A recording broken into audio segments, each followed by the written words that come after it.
Giayo ni Jesus ang babayi nga buktot. Lucas Kapitulo 13 versikulo 17. O sa kaadlaw nga igpapahulay miadto si Jesus sa simbahan sa mga Hudyo ug nagtudlo. May babayi didto nga nabuktot tungod sa daotang espiritu. Sulod sa 18 ka tuig dili siya makatuyhad. Sa dihang nakita siya ni Jesus, gituwag niya kini ug gisultihan, "Manang, maayo ka na sa imong sakit." Anya gipandong niya ang iyang mga kamot sa babayi, ug dihadihan natulid ang likod nini ug midayeg kini sa Dios.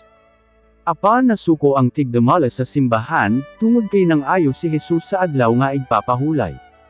Mingon siya sa mga tawo, sa usa ka semana may 6 ka adlaw sa pagtrabaho. Sulod ni anang mga adlaw anhi kamo dinhi aron magpaayo, apan dili sa adlaw nga igpapahulay. Mitubag ang Ginoo kanya, mga tigpakaaron ingnon.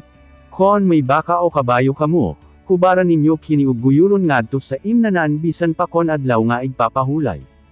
Kon himuon ninyo kana sa hayop, nganong dili ko man himuon ang maayo alang nining babay nga usa-usab sa mga kaliwat ni Abraham. Gigapos siya ni Satanas sulod sa 18 ka tuig, busa kinahanglan nga makalingkawas siya sa gahom ni Satanas bisan pa kon adlaw nga igpapahulay.